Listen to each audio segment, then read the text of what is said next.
Assalamualaikum warahmatullahi wabarakatuh. Kami dari kelompok 10 ingin mempresentasikan mengenai materi kecerdasan buatan dan eksplorasi akademik. Baik, kepada yang terhormat selaku dosen pengampu mata kuliah Digital Academic Writing Ibu Resi Kusuma Wardani, MPD, dan juga kepada rekan-rekan teman-teman mahasiswa kelas PAIB yang senantiasa berbahagia. Alhamdulillah, kami dari kelompok 10 akan memaparkan presentasi yang berjudul kecerdasan buatan dan eksplorasi akademik. Adapun anggota kelompok kami dari kelompok 10 tersebut yang beranggotakan adalah, yang pertama ada Ahmad Daniel Al-Faruq, yang kedua Aulia Miftahus Salamah, yang ketiga saya sendiri Farihin, yang keempat ada Hana Rohaina, yang kelima ada saudara Sokib. Baiklah, langsung saja kepada presentasi. Pembahasan yang pertama mengenai definisi kecerdasan buatan, yang dalam hal ini akan disampaikan oleh saudara Sokib, kemudian disambung dengan pembahasan eksplorasi akademik yang akan disampaikan oleh saudari Hana Rohaina, dan yang terakhir mengenai tantangan dan peluang menggunakan kecerdasan buatan disampaikan oleh saudari Aulia Miftahus Salamah. Baik, untuk mempersingkat waktu, kami persilahkan kepada saudara Sokib yang akan memaparkan mengenai definisi kecerdasan buatan. Kepadanya dipersilahkan. Baik, terima kasih. Saya di sini akan menjelaskan materi definisi kecerdasan buatan. Kecerdasan buatan atau sering disebut juga artificial intelligence bisa disingkat dari sebutan AI, adalah kemampuan mesin atau sistem komputer untuk meniru dan melaksanakan tugas yang biasanya memerlukan kecerdasan manusia seperti belajar, pemecahan masalah, pengambilan keputusan, dan pemahaman bahasa. Menurut A.A. Simon 1987, kecerdasan buatan artificial intelligence merupakan kawasan penelitian aplikasi dan instruksi yang terkait dengan pemrograman komputer untuk melakukan sesuatu hal yang dalam pandangan manusia adalah cerdas.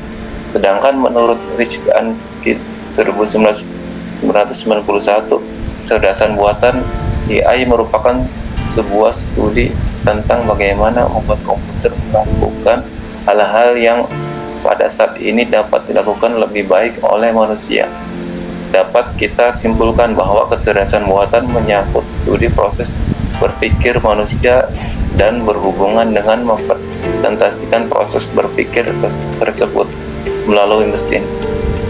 Dalam perkembangan AI, selain karena perannya sangat membantu manusia, juga didukung banyaknya kehadiran film fiksi ilmiah yang berkaitan dengan AI, sehingga semakin menambah ketertarikan orang-orang terhadap AI.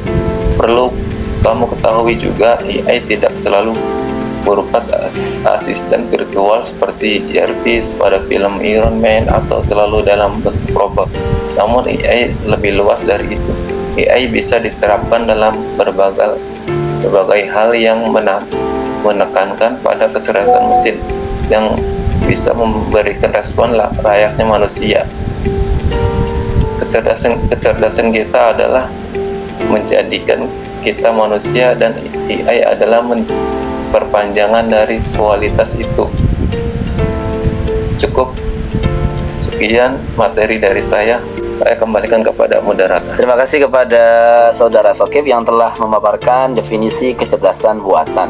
Selanjutnya ke presentator yang selanjutnya, kepada saudari Hana Rohaina yang akan memaparkan tentang pembahasan eksplorasi akademik. Kepadanya dipersilahkan. Baik, terima kasih.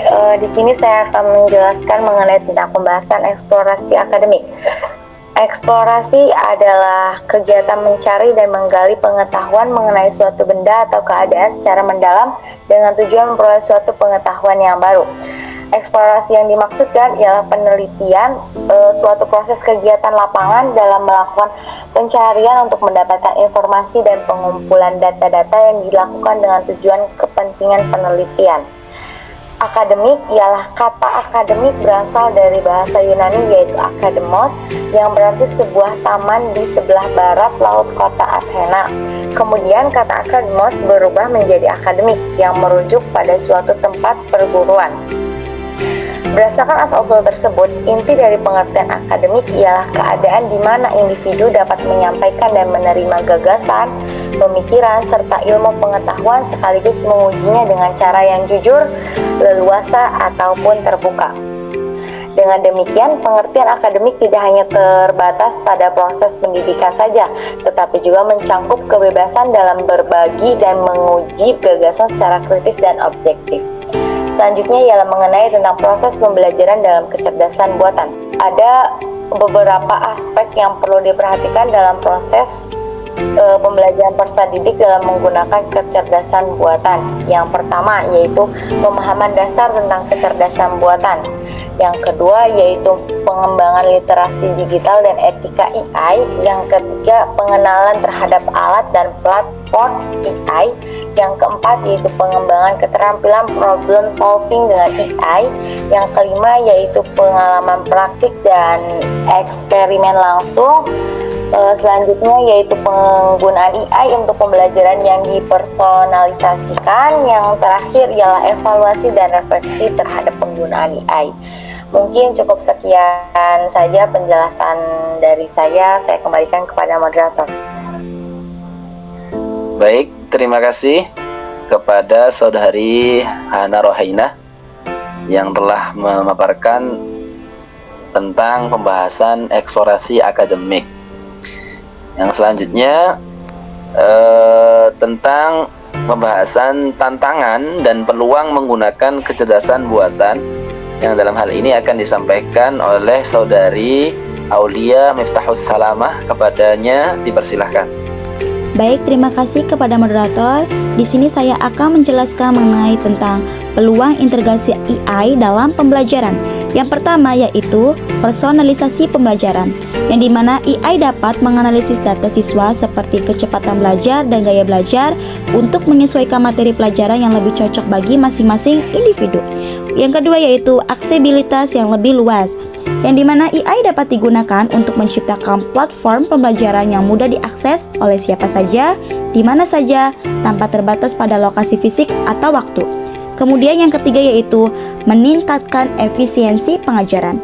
Dengan bantuan AI, pengajaran dapat lebih efisien karena AI dapat menangani tugas-tugas administratif seperti penilaian otomatis, analisis hasil ujian, atau mengidentifikasi area di mana siswa membutuhkan perhatian lebih.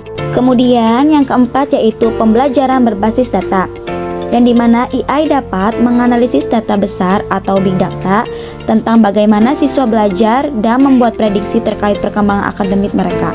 Kemudian yang terakhir yaitu simulasi dan pembelajaran interaktif. AI memungkinkan pembuatan simulasi atau pengalaman pembelajaran yang lebih imersif, seperti dalam pembelajaran berbasis VR atau virtual reality atau AR atau augmented reality. Siswa dapat melakukan eksperimen atau simulasi dalam lingkungan yang aman dan terkendali sehingga meningkatkan pemahaman mereka. Kemudian yang selanjutnya yaitu tantangan dalam integrasi AI dalam pembelajaran. Yang pertama yaitu ada kesenjangan akses teknologi, yang dimana meskipun AI menawarkan banyak keuntungan, tidak semua institusi pendidikan memiliki akses yang sama terhadap teknologi canggih ini. Kesenjangan dalam infrastruktur dan akses internet dapat menghambat implementasi AI yang merata terutama di negara berkembang atau daerah pedesaan. Kemudian yang kedua yaitu masalah pribadi dan keamanan data. Penggunaan AI dalam pendidikan seringkali melibatkan pengumpulan data pribadi siswa. Kemudian yang ketiga yaitu ketergantungan pada teknologi, yang dimana siswa dan pendidik mungkin mulai bergantung terlalu banyak pada AI dalam proses pembelajaran. Ini dapat mengurangi interaksi sosial dan komunikasi antar siswa atau antar siswa dan guru. yang sebenarnya sangat penting dalam proses pembelajaran. Kemudian yang keempat yaitu keterbatasan teknologi AI. Meskipun AI dapat membantu dalam banyak aspek pembelajaran, AI saat ini belum mampu sepenuhnya menggantikan peran pengajar manusia. Kemudian yang terakhir yaitu perubahan peran guru. Dengan adanya AI, peran guru bisa mengalami perubahan yang signifikan. Guru tidak lagi hanya sebagai penyampai materi, tetapi harus beradaptasi dengan teknologi yang terus berkembang dan menjadi fasilitator yang membantu siswa memanfaatkan teknologi tersebut secara efektif. Mungkin itu saja yang dapat saya sampaikan. Saya kembalikan lagi kepada moderator. Terima kasih. Baik, terima kasih kami sampaikan kepada Saudari Aulia Bintul Salamah yang telah memaparkan tentang tantangan dan peluang menggunakan kecerdasan buatan. Selanjutnya masuki bagian kesimpulannya yang akan disampaikan oleh saya sendiri. Jadi, masuknya kecerdasan buatan dalam elemen kehidupan sehari-hari merupakan hal yang tidak terelakkan lagi. Seiring dengan berkembangnya teknologi dan tuntutan peningkatan kualitas hidup manusia, kecerdasan buatan akan lebih berfungsi sebagai faktor pendukung daripada faktor penghambat kehidupan. Akan tetapi, manusia yang kritis akan tetap memandang hal baru dengan sikap yang kritis, adil, dan terbuka. Itulah sebabnya aspek-aspek yang masih belum banyak digali atas kemunculan kecerdasan buatan perlu ditelaah dan dipahami sehingga manusia pengguna dapat memanfaatkannya dengan lebih bijak. Dunia akademik dapat menolong mengkritisnya dengan cara makin banyak membahas sisi etika dan kejujuran dalam penggunaan kecerdasan buatan melalui pertanyaan, pembahasan, serta dialog kritis dan membangun demi memecahkan masalah AI dalam penggunaannya. Mungkin sekian dari presentasi dari kami selaku kelompok 10. Mudah-mudahan bisa dipahami. Kami sebelumnya memohon maaf atas kekurangannya. Mohon dimaklumi. Sekian dari kami. Assalamualaikum warahmatullahi wabarakatuh.